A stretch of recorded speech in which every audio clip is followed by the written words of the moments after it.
Tu te réveilles chaque matin avec l'impression d'avoir encore le temps. Tu te dis que demain sera le bon jour. Demain, tu commenceras ce projet. Demain, tu prendras enfin soin de toi.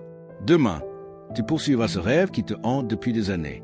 Et sans même t'en rendre compte, ce demain est devenu le plus grand voleur de ton existence. Ce qui est inquiétant, ce n'est pas que tu manques de talent. Ce n'est pas que tu manques d'intelligence. C'est que tu es peut-être en train de gaspiller la seule vie que tu auras, sans jamais réaliser que cela est en train d'arriver. La tragédie de la plupart des gens n'est pas l'échec. C'est une vie qui s'écoule lentement, sans véritable direction. Ils travaillent dur, mais ne construisent rien qui leur ressemble. Ils sont occupés du matin au soir, mais incapables d'expliquer pourquoi ils font tout cela.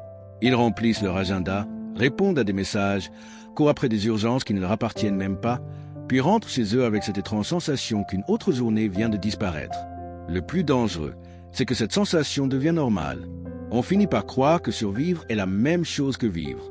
On confond l'agitation avec le progrès. On confond les distractions avec le bonheur. On se persuade que tout ira mieux plus tard, quand les conditions seront enfin parfaites. Pourtant, ce jour n'arrive presque jamais. Imagine un homme qui reçoit un immense coffre rempli de pièces d'or.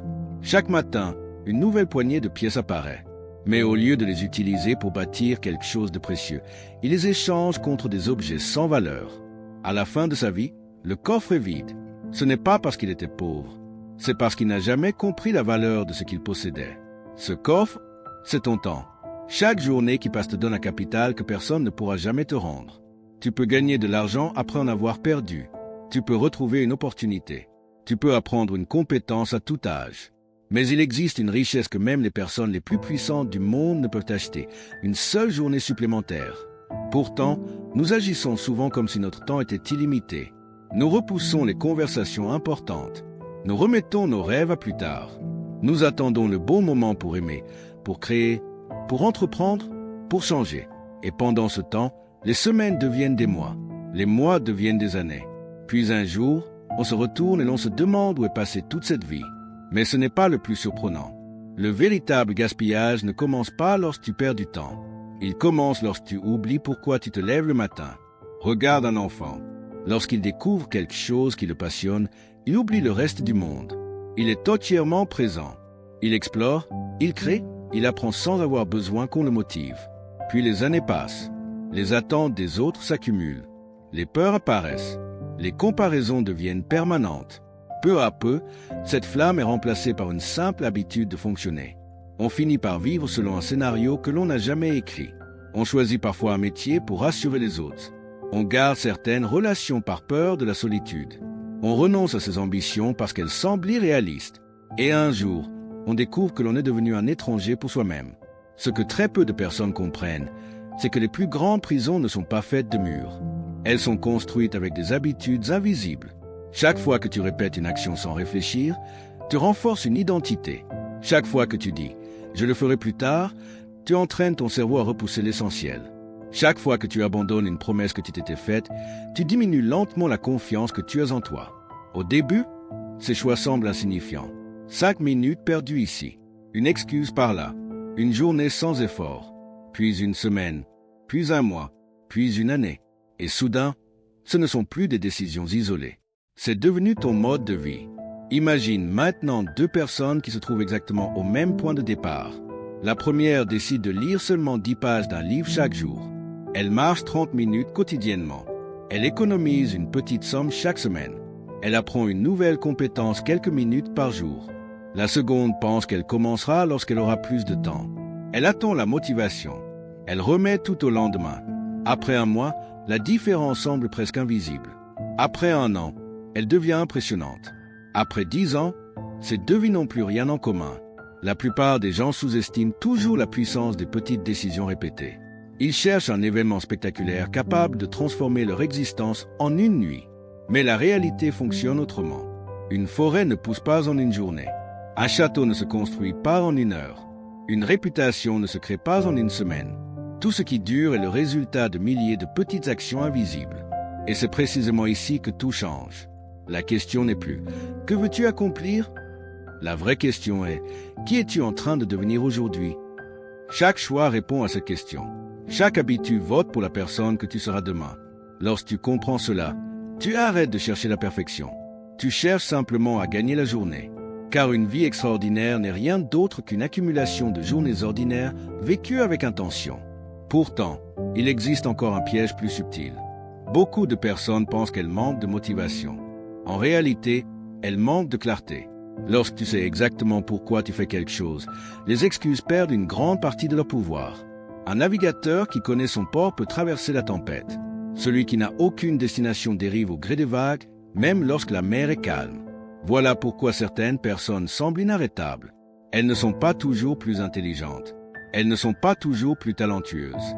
Elles avancent simplement avec une direction claire. Et lorsqu'on possède une direction, chaque petit progrès prend un sens immense. Avant de continuer, il faut comprendre une chose essentielle. La vie ne te demande pas d'être parfait. Elle te demande d'être présent. D'utiliser ce que tu possèdes aujourd'hui au lieu d'attendre des circonstances idéales. Parce que les circonstances parfaites sont souvent une illusion inventée par la peur. Et la peur adore se déguiser en prudence. Elle murmure « Attends encore un peu ». Elle répète « Tu n'es pas prêt ?» Elle insiste « Ce n'est pas le bon moment ». Puis, sans bruit, elle transforme des années entières en occasions perdues. Un jour, tu réaliseras peut-être que la vie ne t'a jamais réellement privé de tes rêves. Elle t'a simplement demandé le courage de commencer avant de te sentir prêt.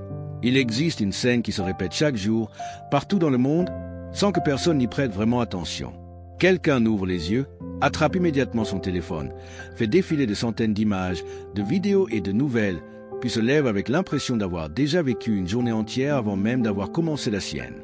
Ce geste paraît anodin. Pourtant, il révèle une vérité troublante. Si la première chose qui occupe ton esprit chaque matin est décidée par quelqu'un d'autre, alors tu offres les minutes les plus précieuses de ta journée à des priorités qui ne sont pas les tiennes. Peu à peu, ton attention devient une ressource exploitée par le monde extérieur. Tu réagis à tout, tu réponds à tout, tu regardes tout, mais tu construis de moins en moins de choses qui comptent réellement pour toi. Voici ce qui est fascinant. Les personnes qui semblent accomplir des choses extraordinaires n'ont pas plus de temps que toi. Elles disposent des mêmes 24 heures. La différence est ailleurs. Elles protègent leur attention comme un trésor. Elles savent qu'une heure passée à créer vaut souvent bien plus qu'une journée entière passée à consommer. Imagine 2 jardins. Dans le premier, le propriétaire arrache chaque mauvaise herbe dès qu'elle apparaît. Il arrose les bonnes plantes chaque jour. Il accepte que les résultats soient lents, mais il continue malgré tout. Dans le second, le propriétaire se dit qu'il s'en occupera plus tard. Les mauvaises herbes poussent. Elles envahissent le terrain. Les fleurs finissent par disparaître. L'esprit fonctionne exactement de la même manière. Chaque pensée que tu nourris grandit. Chaque peur entretenue devient plus forte. Chaque excuse répétée finit par ressembler à une vérité. À l'inverse, chaque idée constructive que tu protèges transforme progressivement ton identité. C'est pour cette raison que certaines personnes changent radicalement leur vie sans qu'aucun miracle ne se produise. Elles changent d'abord ce qu'elles laissent entrer dans leur esprit. Elles remplacent les plaintes par des questions. Au lieu de dire « Pourquoi est-ce que tout m'arrive ?», elles demandent « Que puis-je apprendre de cette situation ?» Au lieu de penser « Je n'en suis pas capable », elles cherchent « Quelles compétences me manquent encore ?» Cette différence paraît minuscule. En réalité, elle change absolument tout, parce que ton cerveau répond aux questions que tu lui poses. Si tu lui demandes constamment pourquoi ta vie est difficile, il trouvera des preuves que tu as raison. Si tu lui demandes comment progresser, il commencera immédiatement à chercher des solutions. Mais ce n'est pas le plus surprenant. La plupart des limites que tu crois définitives ne sont que des histoires que tu racontes à toi-même depuis tellement longtemps qu'elles ressemblent désormais à des faits. Peut-être t'es-tu convaincu que tu es trop vieux ou trop jeune, que tu n'as pas fait assez d'études, que tu viens du mauvais milieu, que tu n'as pas les bonnes relations. Pourtant, l'histoire est remplie de femmes et d'hommes qui possédaient toutes ces raisons d'abandonner et qui ont pourtant décidé d'avancer. La différence n'était pas dans leurs circonstances. Elle était dans leurs décisions. Imagine un tailleur de pierre. Chaque matin, il frappe le même bloc avec son marteau. Un coup, puis un autre, puis encore un autre. Après 100 coups, rien ne semble avoir changé. Après 200, toujours rien. Les passants se moquent de lui. Ils pensent que ses efforts sont inutiles. Puis arrive un dernier coup. La pierre se fend soudain en deux. Les spectateurs croient que tout se produit grâce à ce dernier impact. Ils oublient les centaines de coups invisibles qui l'ont rendu possible. La réussite fonctionne exactement ainsi. Les progrès invisibles précèdent toujours les résultats visibles. C'est pourquoi tant de personnes abandonnent juste avant que leur vie ne commence réellement à changer. Elles interprètent le silence comme un échec, alors qu'il est souvent le signe que les fondations sont en train de se construire. Le bambou est un excellent exemple de cette vérité. Pendant plusieurs années, il semble ne presque pas pousser. Celui qui l'observe peut croire que la graine est morte. Pourtant, sous la terre, un immense réseau de racines se développe. Puis, en quelques semaines seulement, le bambou grandit à une vitesse impressionnante. Ce n'est pas une croissance soudaine. C'est le résultat d'un travail invisible. Ta propre évolution ressemble davantage au bambou qu'à un feu d'artifice. Les changements les plus profonds sont souvent silencieux. Tu lis quelques pages. Tu fais un peu d'exercice. Tu apprends une nouvelle compétence. Tu économises un peu d'argent. Tu tiens une promesse de plus envers toi-même. Rien de spectaculaire. Mais un jour, quelqu'un te regardera et dira « Tu as eu de la chance ». Il ignorera les centaines de décisions que personne n'a vues. Pourtant, il existe encore un obstacle plus dangereux que la paresse. La comparaison. Nous vivons à une époque où il suffit de quelques secondes pour observer des dizaines de personnes qui semblent plus riches, plus belles, plus heureuses ou plus accomplies que nous. Sans même nous en rendre compte, nous comparons le premier chapitre de notre histoire au dernier chapitre de quelqu'un d'autre. C'est une bataille impossible à gagner. Chaque minute passée à envier la vie d'une autre personne est une minute que tu retires à la construction de la tienne. La seule comparaison utile est celle qui existe entre la personne que tu étais hier et celle que tu es aujourd'hui. Si tu progresses, même d'un seul pas, tu avances dans la bonne direction. Ce que très peu de personnes comprennent, c'est que le bonheur ne se trouve pas uniquement dans l'arrivée. Il se cache dans la progression. Un alpiniste n'attend pas d'atteindre le sommet pour apprécier son ascension. Il trouve de la satisfaction dans chaque pas qui le rapproche de son objectif. Ta vie mérite d'être vécue de cette manière. Non pas en attendant un futur parfait, mais en donnant un sens profond à chaque journée qui t'en rapproche. Parce qu'au fond, une existence n'est rien d'autre qu'une succession de journées. Et une journée n'est rien d'autre qu'une succession de décisions. Chaque décision est une occasion de reprendre le contrôle. Chaque décision est un vote pour ton avenir. Chaque décision te rapproche soit de la personne que tu rêves de devenir, soit de celle que tu regretteras d'être devenue. La question est simple. Lorsque tu poseras la tête sur ton oreiller ce soir, pourras-tu dire que tu as investi cette journée ou simplement qu'elle t'a échappé? Le moment où une vie commence à changer n'est presque jamais spectaculaire. Il n'y a pas toujours une musique inspirante. Il n'y a pas forcément une opportunité incroyable qui tombe du ciel. La plupart du temps, le véritable tournant est invisible. C'est un instant où une personne ordinaire prend une décision extraordinaire. La décision de ne plus vivre en pilote automatique.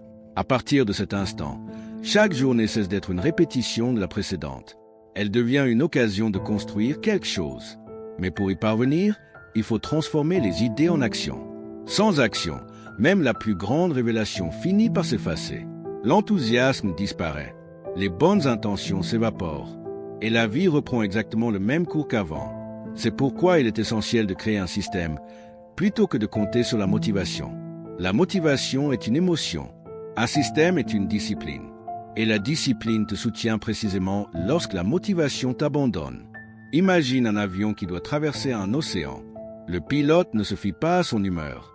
Il suit un plan de vol, vérifie ses instruments et corrige sa trajectoire en permanence. Même lorsqu'il est légèrement dévié par le vent, il revient vers sa destination. Ta vie mérite la même précision. Chaque matin, avant que le bruit du monde ne prenne toute la place, accorde-toi quelques minutes de silence. Pas pour regarder ton téléphone, pas pour répondre à des notifications, juste pour te demander, si cette journée était la dernière de cette semaine, qu'est-ce qui compterait vraiment? Cette simple question change tout. Elle t'oblige à distinguer l'urgent de l'essentiel. L'urgence réclame ton attention. L'essentiel construit ton avenir. La plupart des gens passent leur vie à éteindre des incendies. Ils répondent à tout, sauf à leur propre destinée. Tu peux choisir autre chose. Prends l'habitude d'écrire tes 3 priorités avant de commencer ta journée. Pas une liste interminable de tâches. 3 actions qui, si elles sont accomplies, feront réellement avancer ta vie. Lorsque tu termines ces 3 actions, tu gagnes bien plus qu'un sentiment de satisfaction. Tu renforces une identité. Tu envoies un message à ton esprit. Je suis une personne qui termine ce qu'elle commence. Et cette identité vaut plus que n'importe quelle technique de productivité. Voici une autre habitude qui paraît simple, mais dont les effets sont immenses. Chaque soir, prends 5 minutes pour faire le bilan de ta journée. Ne te demande pas seulement ce que tu as fait. Demande-toi qui tu es devenu. As-tu été plus patient, plus courageux, plus discipliné? As-tu appris quelque chose que tu ignorais hier? Ces questions déplacent ton attention des résultats immédiats vers la croissance personnelle. Et lorsqu'une personne tombe amoureuse de sa propre progression, elle devient presque impossible à arrêter. Pourtant, il reste un exercice encore plus puissant. Imagine-toi dans 10 ans. Tu es assis face à la personne que tu seras devenue. Regarde son visage, son attitude, son regard. Cette version de toi ne peut prononcer qu'une seule phrase. Que voudrais-tu entendre? Peut-être dirait-elle « Merci de ne pas avoir abandonné ». Ou peut-être « Pourquoi as-tu attendu si longtemps ?» Cet exercice n'est pas un jeu d'imagination. C'est une manière de rendre ton futur suffisamment réel pour influencer tes décisions d'aujourd'hui. Parce que chaque choix que tu fais est une conversation silencieuse avec la personne que tu deviendras. Mais ce n'est pas le plus important. Le véritable changement commence lorsque tu cesses d'attendre que quelqu'un vienne te sauver. Pendant longtemps, nous cherchons un mentor parfait, une occasion idéale, un livre capable de tout transformer ou une phrase magique qui effacera nos peurs. Puis un jour, nous comprenons une vérité libératrice. Personne ne viendra vivre notre vie à notre place. Personne ne prendra les décisions difficiles pour nous. Personne ne fera les efforts quotidiens que notre avenir exige. Cette responsabilité peut sembler lourde. En réalité, elle est incroyablement puissante. Car si personne ne peut construire ta vie à ta place, cela signifie aussi que personne ne peut t'empêcher de commencer. Tu n'as pas besoin d'attendre d'être exceptionnel. Tu dois seulement accepter d'être constant. La constance est une forme de courage. C'est continuer lorsque personne ne t'applaudit. C'est travailler alors que les résultats sont encore invisibles. C'est croire en une récolte alors que tu viens à peine de planter les premières graines. Regarde autour de toi. Les plus grands arbres étaient autrefois des graines si petites qu'on pouvait les tenir entre 2 doigts. Les plus grands océans sont remplis de gouttes d'eau. Les plus grandes fortunes ont souvent commencé par une décision. Les plus grandes transformations personnelles commencent presque toujours par une journée où quelqu'un refuse de répéter les erreurs d'hier. Cette journée peut être aujourd'hui, pas demain, pas le mois prochain. Aujourd'hui, parce que demain est un pays où personne n'a jamais vécu. La seule terre sur laquelle tu peux construire ton avenir s'appelle aujourd'hui. Alors décide d'utiliser cette journée avec intention. Décide d'apprendre quelque chose. Décide de faire un pas que tu repousses depuis trop longtemps. Décide d'appeler cette personne. Décide de commencer ce projet. Décide de prendre soin de ton corps. Décide de protéger ton esprit. Décide de devenir le gardien de ton temps, car ton temps est ta vie. Et n'oublie jamais ceci. Le plus grand regret n'est pas d'avoir échoué. Le plus grand regret est de découvrir, trop tard, tout ce dont tu étais capable, sans jamais avoir eu le courage de l'essayer. Les années passeront, quoi que tu fasses. La seule question est de savoir si elles construiront la personne que tu rêves d'être ou le souvenir douloureux de toutes les occasions que tu auras laissées s'échapper. Le temps ne ralentira pour personne. Mais chaque instant que tu choisis de vivre avec conscience transforme une existence ordinaire en une vie qui mérite d'être racontée. Et le jour où tu regarderas ton parcours derrière toi, tu ne mesureras pas ta richesse à ce que tu as possédé, ni ton succès à ce que les autres ont pensé de toi. Tu le mesureras au nombre de fois où tu as eu le courage de choisir ta propre voie plutôt que la facilité. Car une vie gaspillée ne s'effondre pas en un seul jour. Elle disparaît en silence, une journée à la fois. Et une vie extraordinaire se construit exactement de la même manière, une décision courageuse à la fois.